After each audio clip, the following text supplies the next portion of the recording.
when 6-year-old Danny Reeves planted himself directly in front of a line of 15 Harley-Davidsons idling in a truck stop parking lot outside Bakersfield, California, on a scorching Saturday afternoon in early September, and screamed at the top of his lungs for them not to leave, the riders of the Hells Angels Motorcycle Club assumed they were dealing with an overexcited kid who wanted to look at the bikes. But when Danny's next words came out in a desperate sob, telling them his baby sister was locked in a hot car and nobody would listen to him, and when he pointed a trembling finger toward a silver sedan parked at the far edge of the lot with its windows rolled up tight under the brutal Central Valley sun, everything changed. What the bikers discovered in the next 8 minutes would turn a routine fuel stop into an emergency rescue that saved a 13-month-old's life, and proved that sometimes the most intimidating people are exactly who you need when every second counts and no one else is paying attention. The truck stop off Highway 99, just south of Bakersfield, was a sprawling operation that serviced long-haul truckers, road trippers, and anyone else passing through the Central Valley's agricultural heartland. It was 2:15 in the afternoon, and the temperature had already hit 98 degrees, the kind of dry, punishing heat that turned car interiors into ovens and made asphalt shimmer like water.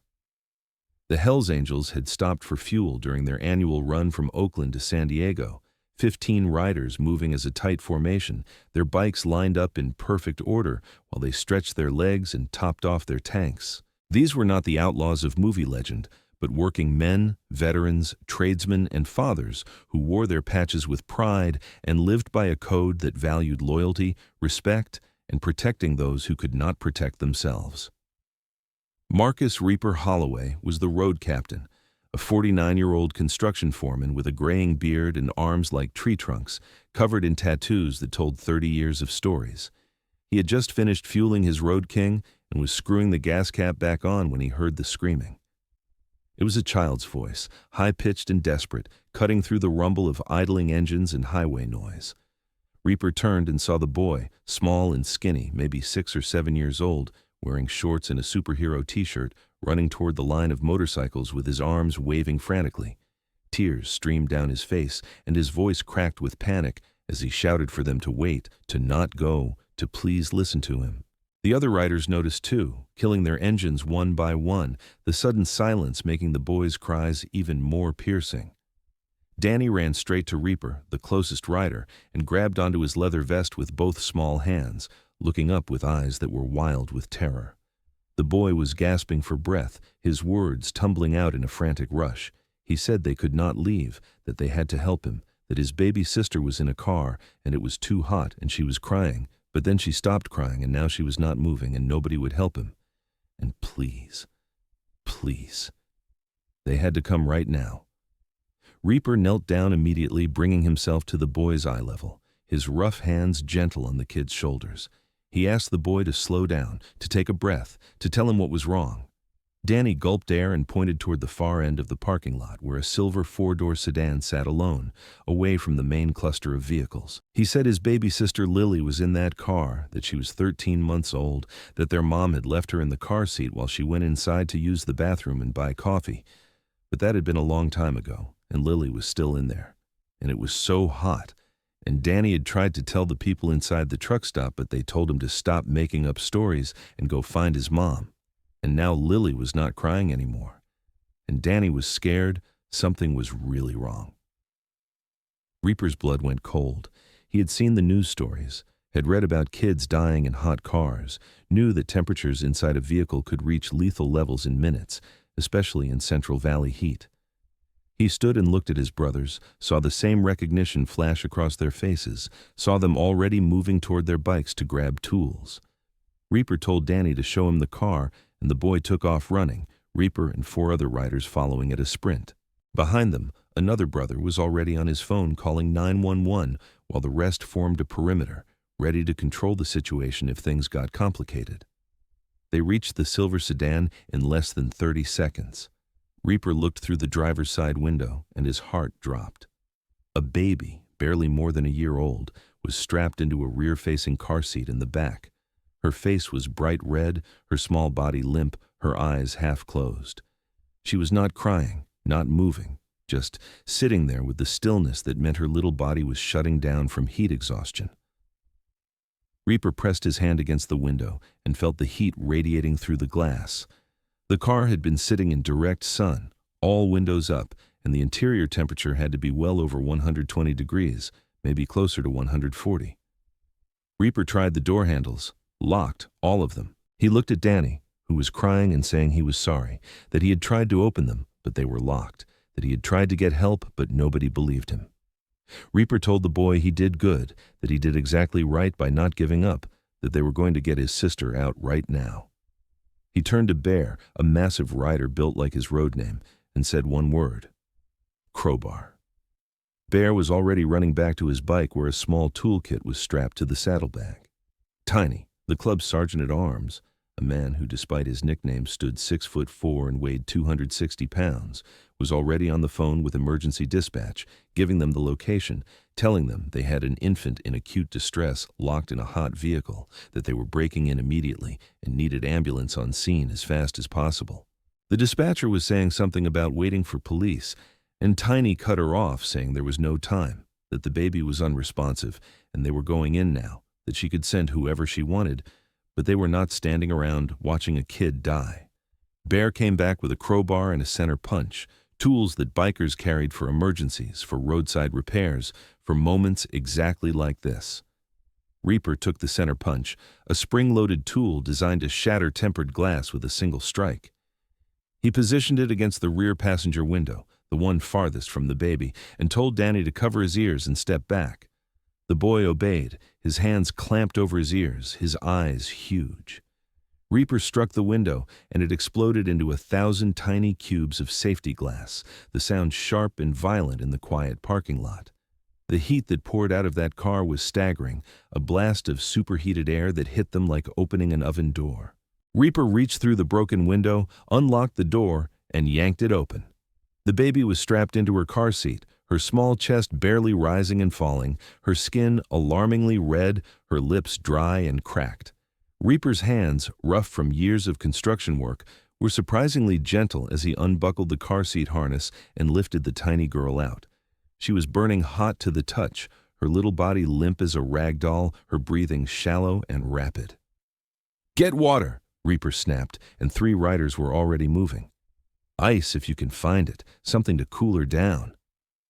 Shadow, the club's medic and a former Army combat lifeguard, took the baby from Reaper and laid her on the ground in the shade of the sedan, checking her pulse, her breathing, her pupils. Her heart rate was through the roof, her skin was dry, which meant she had stopped sweating, a bad sign, and she was barely responsive to stimuli. Shadow called out that they had severe hyperthermia, that they needed to cool her core temperature immediately but carefully, that dumping ice water on her could send her into shock. Riders came running with bottles of water from their saddlebags, from the vending machines, from the truck stop store. Shadow poured water on a bandana and began gently cooling the baby's forehead, her neck, her wrists, the pulse points where blood ran close to the surface. He told someone to wet down her clothes, to get air moving over her, to keep her in the shade. Danny was kneeling beside his sister, crying, touching her tiny hand, saying he was sorry he could not get her out sooner, that he tried, that he ran as fast as he could. Reaper put a hand on Danny's shoulder and told him he saved her, that if he had not stopped those bikes, if he had not refused to give up when the adults inside would not listen, his sister would not have made it. The boy looked up at him with tears streaming down his face and asked if Lily was going to be okay. Shadow did not answer directly, just kept working, kept cooling, kept monitoring, his face tight with concentration. 2 minutes later, the baby made a small sound, a weak cry, and her eyes fluttered open. Shadow exhaled hard, his shoulders dropping with relief, and said she was coming back, that her body was starting to respond. He kept cooling her, kept talking to her in a low, steady voice, telling her she was okay, that help was coming, that she was going to be fine. Danny grabbed his sister's hand and told her he was there, that he got help, that the bikers saved her. 4 minutes after they broke the window, an ambulance screamed into the parking lot, followed by 2 police cruisers.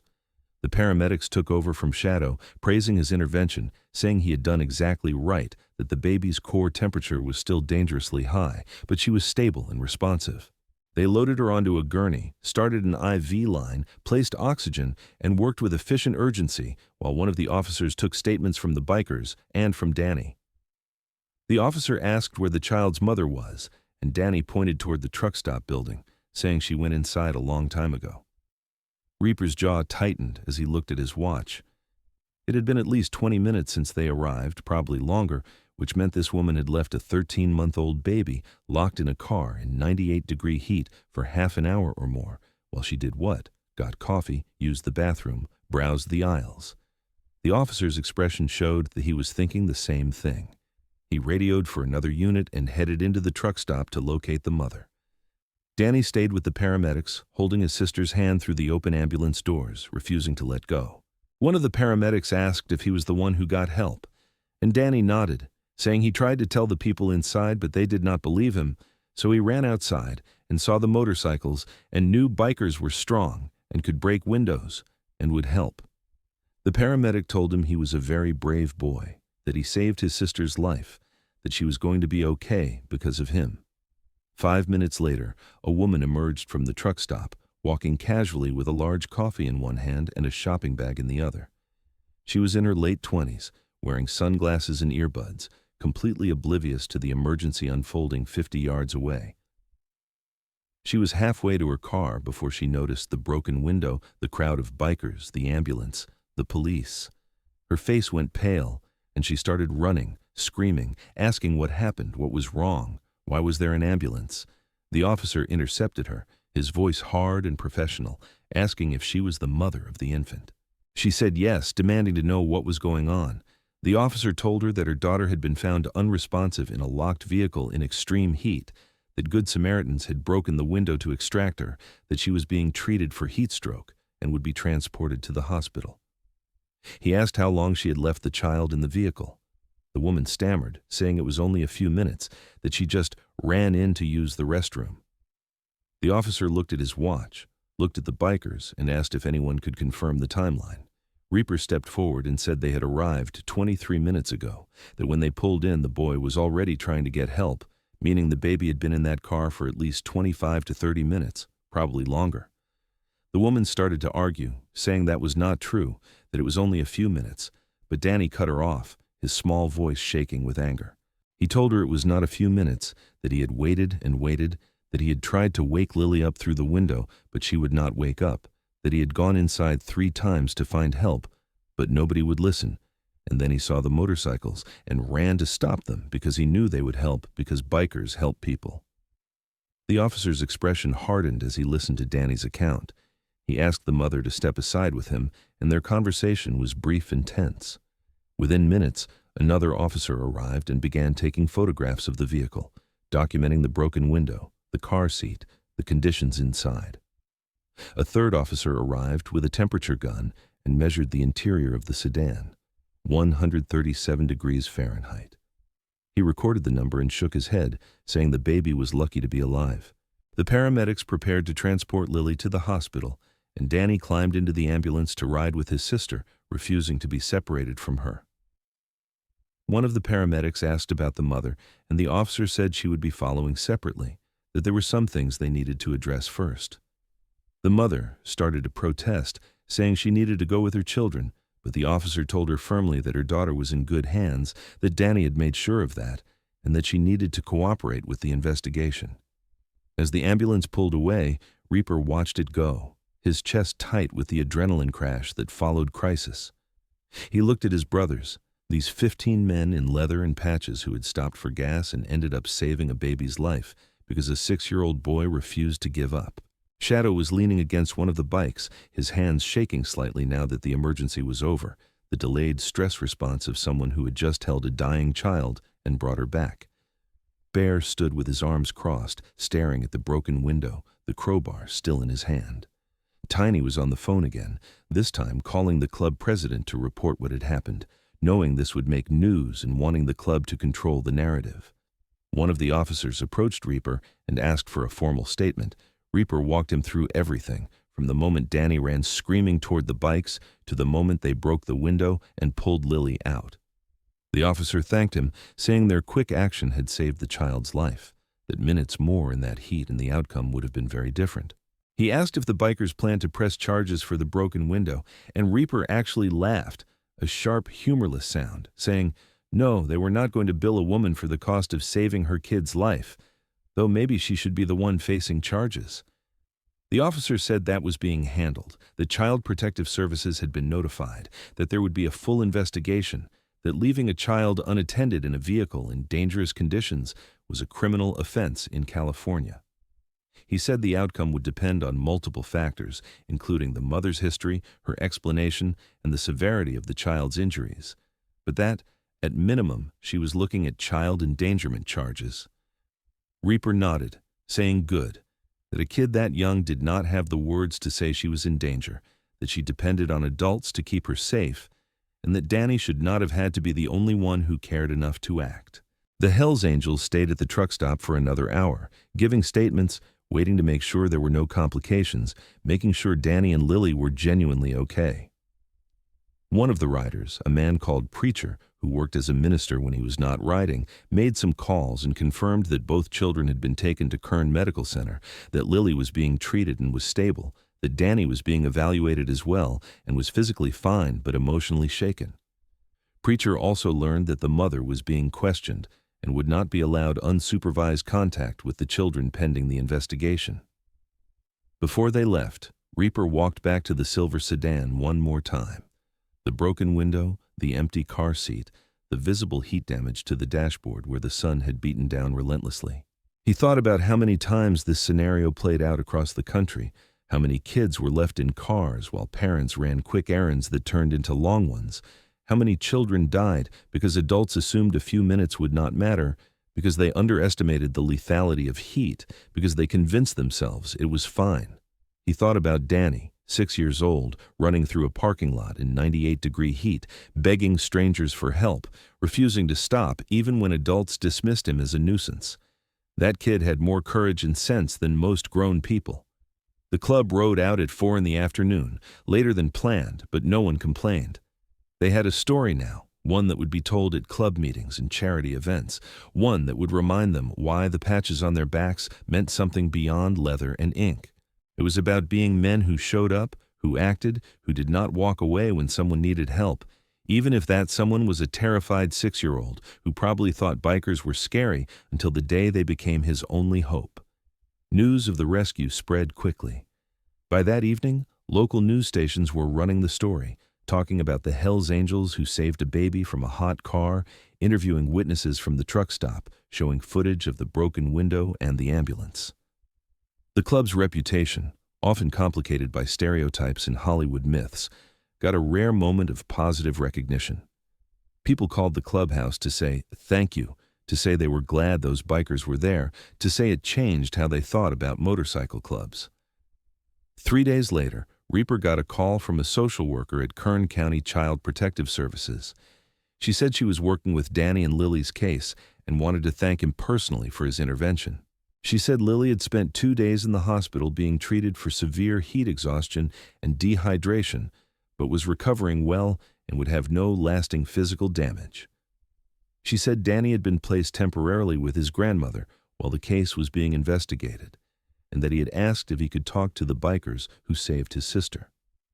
Reaper said of course, and the social worker arranged a visit. The following Saturday, Reaper and Shadow rode to the grandmother's house in Bakersfield, a small bungalow with a tidy yard and flowers in the window boxes. Danny must have been watching for them because the moment they pulled up, he came running out, his face lighting up with recognition. He ran straight to Reaper and hugged him, this tiny kid wrapping his arms around a biker's waist and holding on like he had found something solid in a world that had proven unstable. Reaper knelt down and asked how Danny was doing, how his sister was doing. Danny said Lily was good, that she was back to normal, laughing and playing, that she did not remember what happened. He said his grandma was taking care of them now and that he liked it there, that his grandma listened to him and did not leave Lily in the car ever. He asked if the bikers were mad at him for making them break the window, and Reaper told him no, that they were proud of him, that he did exactly the right thing by not giving up, by finding people who would listen. Danny asked if he could see the bikes, and Reaper and Shadow walked him over, letting him sit on Reaper's Road King, showing him the controls, the chrome, the patches on their vests. Danny touched the Hells Angels patch carefully, like it was something sacred, and asked what it meant. Reaper told him it meant brotherhood, that it meant standing up for people who could not stand up for themselves, that it meant never walking away when someone needed help. He said Danny already understood those things better than most adults, that he had proven it by running into a parking lot full of strangers and demanding they save his sister. The grandmother came out with Lily on her hip, the baby babbling and waving her chubby hands. She was bright-eyed and healthy, no sign of the near-death experience she had survived just days earlier. The grandmother thanked Reaper and Shadow, her voice breaking with emotion, saying her granddaughter was alive because they acted, because they believed Danny when no one else would. She said the children's mother was facing criminal charges and would be going through court-mandated parenting classes and supervision, that the grandmother had been granted temporary custody, and that she would do everything in her power to make sure her grandchildren were safe and heard. Reaper looked at this woman, probably in her early 50s, who had stepped up to raise her grandchildren when their mother failed them, who was giving them stability and safety and the kind of love that listened. He told her that Danny was an exceptional kid, that his quick thinking and refusal to give up saved his sister's life, that she should be proud of him. The grandmother said she was, that Danny had always been protective of Lily, that he took his role as big brother seriously, maybe too seriously for a 6-year-old, but that quality had saved a life, so she would never tell him to ease up. Before they left, Shadow gave Danny a small gift, a junior first aid kit with a patch that said, Junior Medic. He told Danny that he had done what a first responder does, recognized danger, got help, stayed with his sister, and made sure she was not alone. He said Danny had the instincts of someone who would grow up to save lives if he wanted to, and that the club would be proud to know him however his life unfolded. Danny clutched the first aid kit like it was treasure, promising he would learn how to use everything in it, that he would be ready if anyone ever needed help again.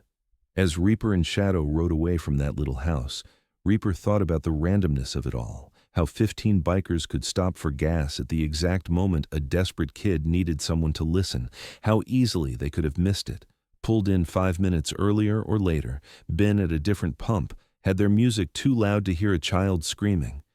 He thought about all the close calls in life that people never knew about, all the disasters that were averted by seconds or inches, or strangers who happened to be in the right place at the right time and chose to care. The Hells Angels made the rescue part of their community outreach story, using it to educate people about the dangers of leaving children in vehicles, about the importance of listening to kids when they report danger, about how quickly tragedy can unfold in situations that adults convince themselves are harmless. They partnered with local fire departments to distribute information about hot car safety, ran fundraisers for children's hospitals, and started carrying window-breaking tools on every bike as standard equipment just in case they were ever needed again.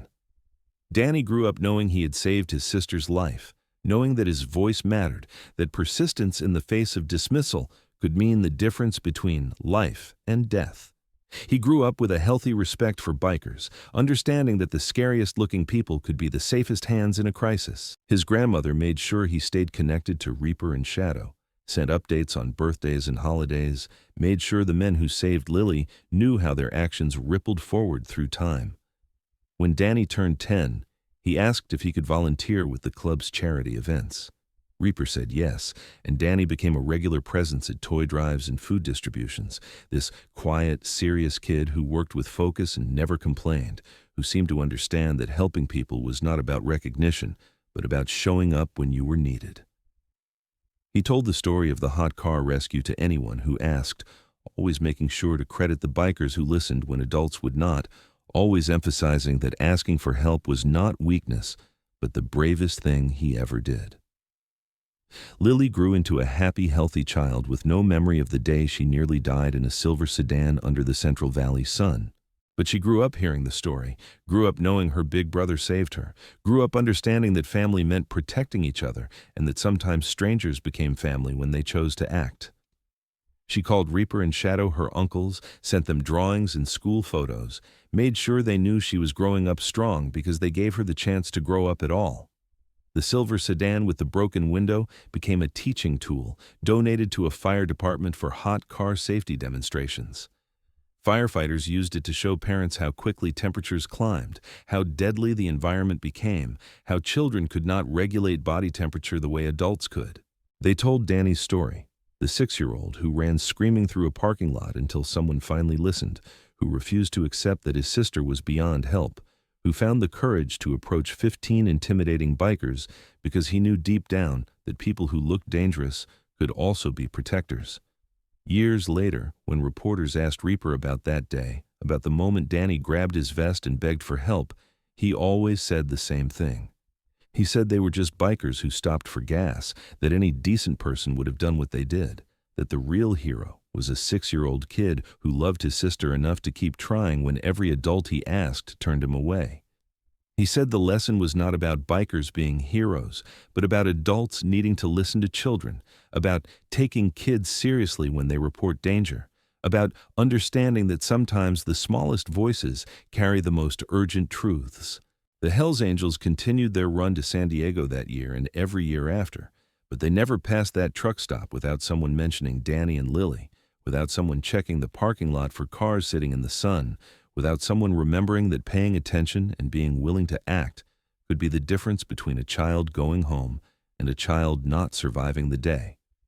They rode with the knowledge that their patches meant something beyond rebellion or brotherhood, that wearing those colors carried responsibility, that being seen as dangerous or intimidating came with the obligation to protect rather than threaten. And somewhere in Bakersfield, a boy who once ran screaming toward 15 Harleys grew into a young man who understood that courage was not the absence of fear, but the refusal to let fear stop you from doing what needed to be done, that heroes were not people without weaknesses, but people who acted despite them, and that sometimes the most important thing you could do was refuse to walk away when someone smaller, weaker, more vulnerable was counting on you to see them, to hear them, to believe them, and to act before it was too late. The story of Danny and the bikers became proof that community meant showing up for strangers, that brotherhood extended beyond club patches to any child in danger, and that sometimes the people society feared most were exactly the ones who saved lives when every second counted and no one else was listening.